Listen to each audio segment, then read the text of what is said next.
Hi guys, my name's Teresa. I'm one of the teachers here at Flourish Yoga Studio. Thank you for joining me for this 30-minute Yin Yoga practice. We're going to begin as we are, so in a comfortable seat. So finding a seated position that works for you. This can be Sukhasana, so this cross-legged position. You'd always use a block, so if you have blocks handy, or you can use other props like books or something that can just give you a little bit of height. Even cushions can help here. If you're feeling a little bit tight in the hips, the blocks really help because gravity will work a little bit harder in encouraging the knees to the earth to give you a little bit more space here. So feel free to use a block or a cushion of some kind. So coming into a seat, we're going to begin with our breath. So we're going to begin today's practice with our breath. And so we'll close down the eyes here or take a soft gaze, whatever you feel comfortable with. And the hands are just slightly relaxed on the knees. The shoulders are relaxed away from the ears. Nice and lifted through the spine. And we'll begin to notice our breath. So beginning this practice by becoming aware of the flow of breath. Feel the breath as it enters and leaves the body. Feeling the rise and fall of the body with the breath. Notice here if you're holding the legs up, so you have any tightness in the hips, try and relax the hips here. Relaxing the shoulders away from the ears. And we'll begin to deepen our breath here, inhaling deeply through the nose, holding at the top of the inhale for gentle pause, and slowly exhaling back out through the nose. And again, deep inhale through the nose, pausing at the top, and slowly release. Deep inhale, pause at the top, and slowly release. Deep inhale, pause at the top, and slowly release. To begin this practice here, we're going to inhale to take the hands up and overhead, and exhale to fold forward and down to come into a seated forward fold. So this seated forward fold, encouraging space in the hips and length along the spine. Seeing if you can relax the upper body completely here. And it's the relaxing of the upper body that encourages this deeper opening in the hips and lengthening in the spine. Maybe your forehead could reach the earth, or create a pillow with your hands, or maybe even use a block here. Take a couple of rounds of breath.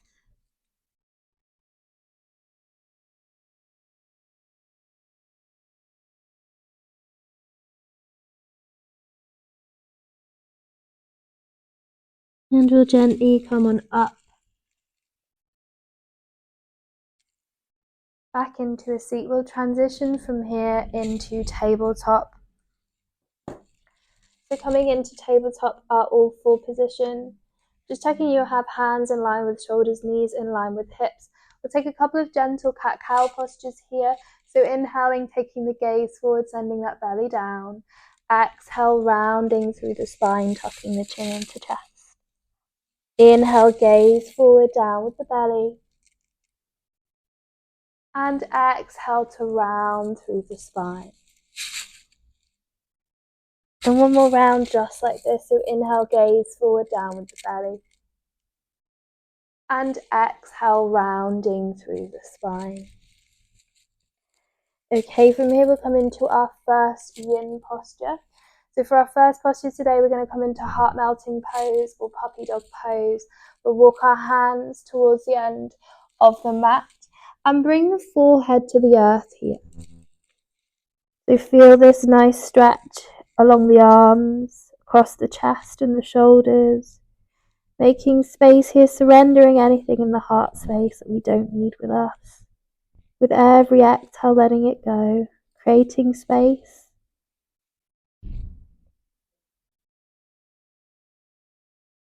And so our yin practice, we spend a little bit more time in the poses. And we do this so we can connect with deeper layers of the body. So we can notice those subtle energetic shifts. Where we begin to release tension. And it's through that releasing of tension that we create space to move deeper into our pose. So pausing in each pose today to really connect to the pose and connect to the body and connect to the breath too. Always being aware of your breath. Breath is a very useful tool in anchoring us into our practice. So bringing us into the present moment, away from distractions of the mind. And just a couple more rounds of breath just like this. Lengthening, releasing, making space.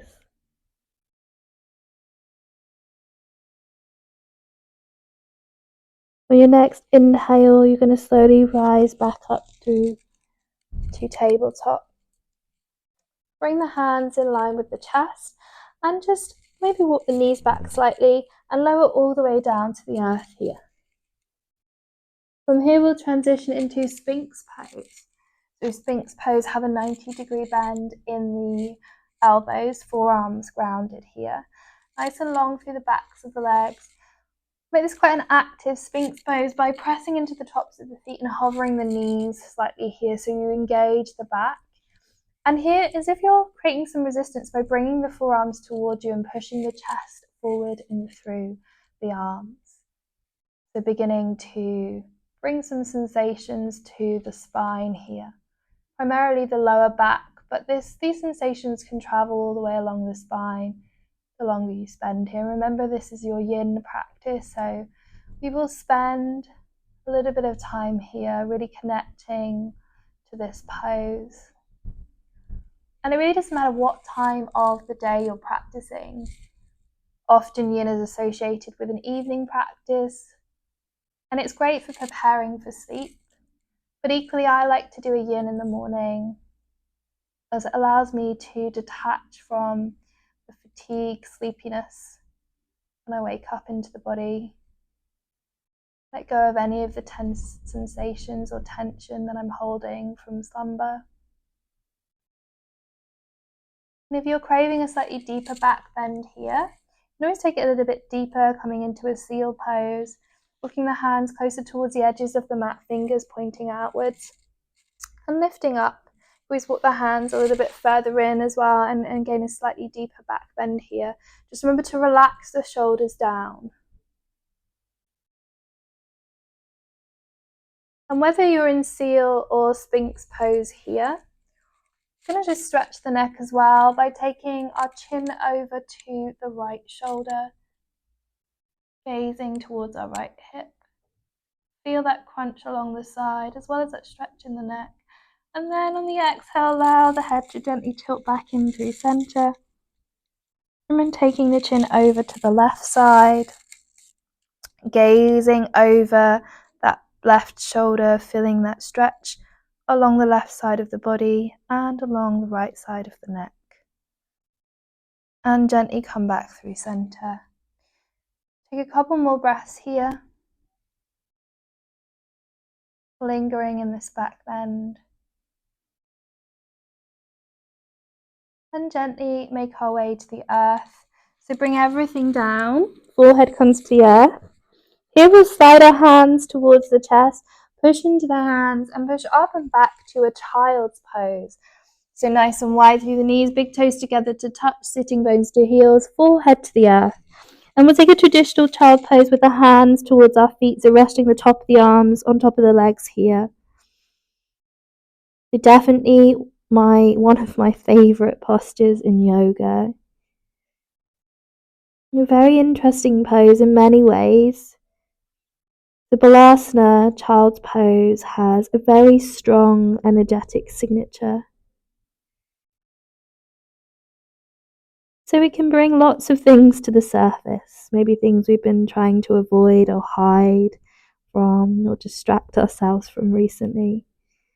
Maybe you notice floods of emotion or thoughts bombarding you here. And that's completely normal. Just let those things play out here. Maybe drawn to certain physical sensations. Often child's pose is seen as a restorative posture.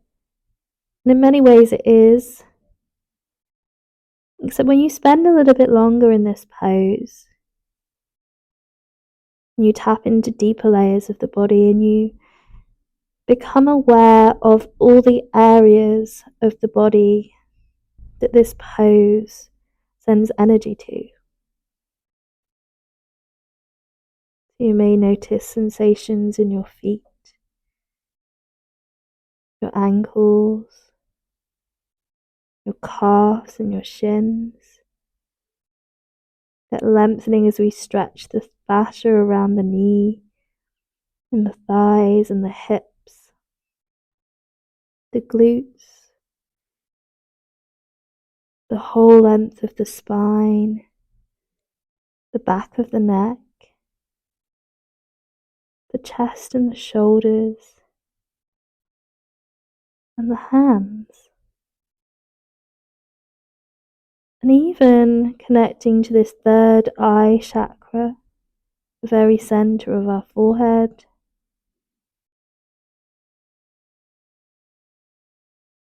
And so this pose really taps into many areas of the body. And so there's many different things here that you can bring your attention to prevent you from drifting on into thoughts about the day ahead or lingering in the past. You can bring yourself back to the moment by observing the sensations around the body and also connecting to the breath here. Noticing how the breath with each exhale, maybe you can release a little bit deeper here. Just a couple more breaths in child's pose. And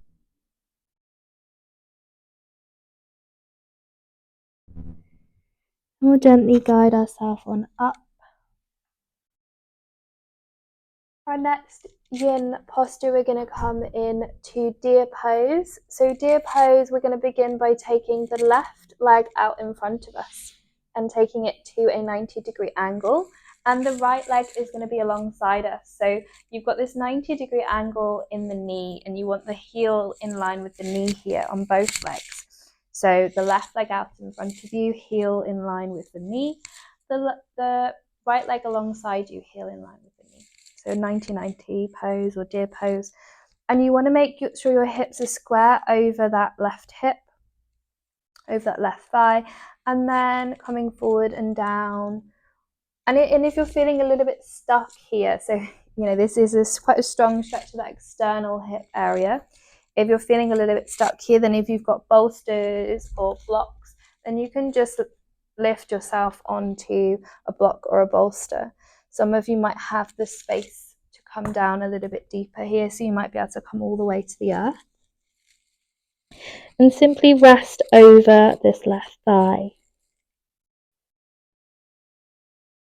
So really tapping into the deeper layers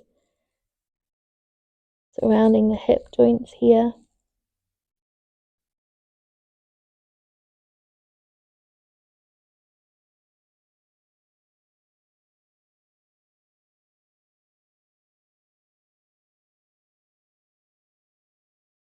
And so a yin practice is a very powerful practice in many ways. Not only do we get to spend time with each of the poses and notice how it interacts with the body and the effects that it has, and also tap into deeper areas of the body to release deep embedded tension that we're carrying. So quite a powerful meditative practice.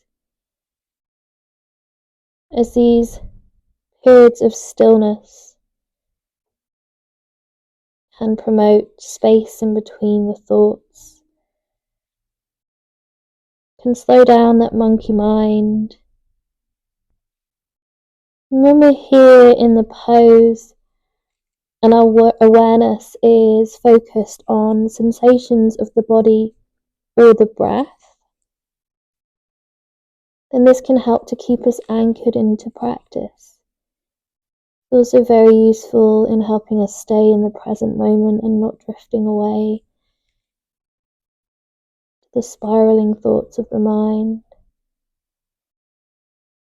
And the longer you spend in the pose, those sensations might begin to heighten, so you might feel some stronger sensations. And that's completely normal, as some of these areas of the body, you may not have taken this much time to stretch and lengthen them. Take our last breath here in this pose.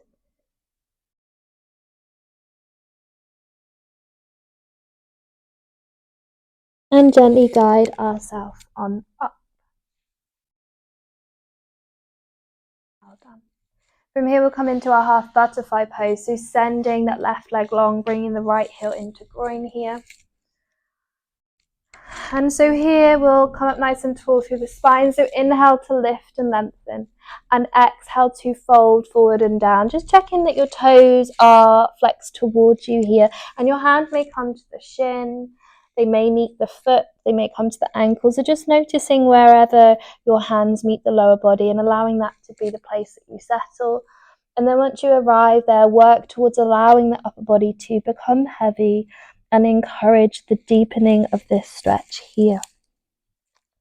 And so this stretch here really tapping into, again, many key areas, but primarily the hamstring, the calf on that left leg, as well as the spine, and even opening up the side body here as well. This can be pretty strong, so for those of you that are feeling strong sensations here already, then feel free to bend into the knee, and you can always pop a block or a blanket under the knee. That might help here. Or you can always take a block or a blanket underneath your seat if folding forward is a little bit tricky. And then you can simply come in this way, and that will just help release the hips if folding forward at this angle is a little bit sticky. So taking one of those modifications if it's necessary here. And again, so just spending a little bit more time with the pose. Venturing into that deeper inward exploration here. An inward gazing posture. And often when we're looking for solutions to problems or creative insight, those answers are normally found from within inside ourselves.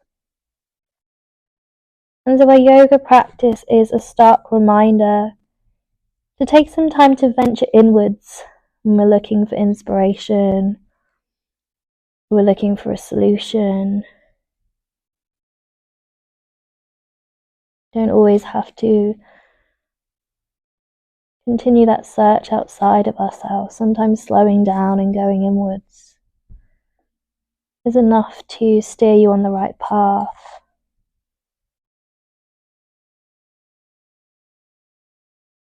And just a few more breaths here. Remembering with every exhale, trying to make space, maybe exploring moving deeper into the expression of your pose. Unless those sensations are coming in quite strong, in which case just staying where you are, or maybe even taking it a step back, taking one of the modifications. Take our last few breaths here.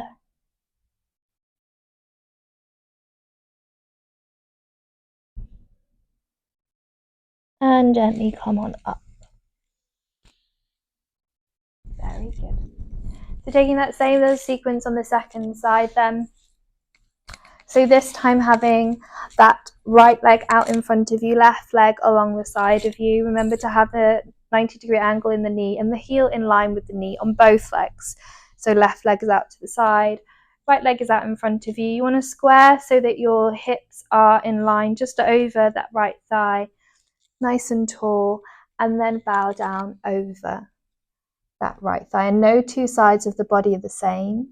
So you might find that on this side it's a little bit more challenging, and so in which case remember your modifications, either using blocks or bolsters, whatever you happen to have around you, to prop yourself up, maybe even cushions here. And so just allowing yourself to ease into your pose and then coming forward and down to the degree to which feels right. And remembering that your yin practice isn't about coming in at level 10. So in our yin practice, we're really looking to come into these poses a little bit more compassionately so that we can connect with that natural journey of the body releasing tension and inviting you to move deeper. Often when we come into these poses with lots of tension, the body can't readily let go and embrace the pose. And so again, our yin practice serves to remind us that often it's important for us to embrace that natural flow, the organic journey. We don't always need to push ourselves into submission. Sometimes these acts of compassion towards ourselves, this expression of self-love, can serve us more deeply. We begin to recognize all of the tension that we're carrying at any given moment. Through this recognition, we can learn to release it and let go. And so our yoga practice quite often leaves us feeling lighter, like the world isn't so heavy.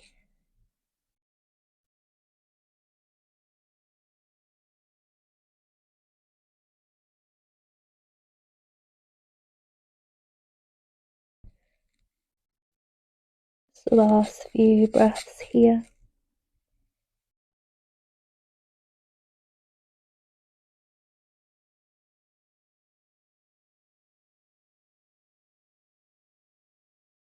And gently coming on up.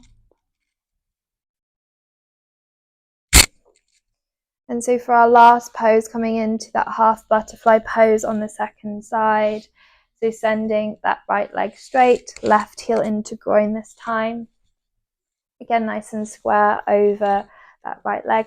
Inhale to lift and lengthen, nice and tall. Make sure your legs are grounded here, so no kind of knees popping up. And exhale, folding forward and down. And if your hamstrings are tight here, so if you're feeling lots of sensations in the hamstrings and calves, then you can maybe look at popping a bolster or a blanket underneath the knee or even underneath the seat here. Remember those options. Otherwise, coming forward and down and allowing the upper body to lengthen over that right leg. Trying not to use this pull sensation, so it should really just be kind of a light hold, and then allowing the upper body to relax here. And keep breathing, stay with the breath here. Allow the breath to guide this pose. And so another big part of our yin practice, probably the most challenging part, is about our ability to embrace silence. Silent stillness can be challenging. It can often leave us feeling a little bit lost and looking to fill that space. As we've created a world with lots of distractions, lots of things to fill our time, that sitting still, being still and quiet can be really challenging. And so this last minute or so, we're going to embrace the quiet stillness in being with the pose. If you find your mind wandering, come back to sensations of the body, or be with your breath.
And take a last breath here.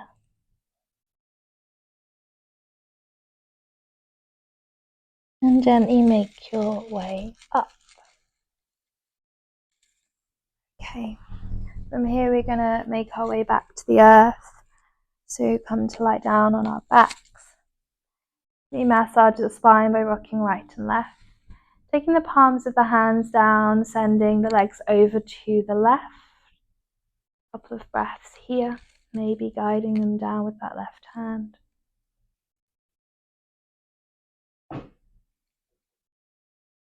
And gently come back through center and guiding the legs over to the right, guiding them down with the right hand.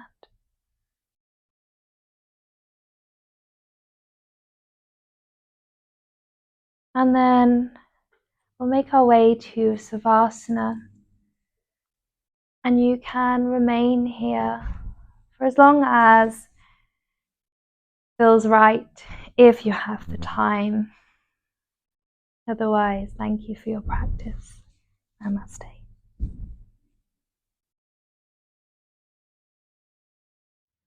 Hi guys, thanks for watching that 30-minute Yin Yoga practice. I hope you enjoyed it, and please like and subscribe down below, and look forward to more online content coming your way. Bye for now.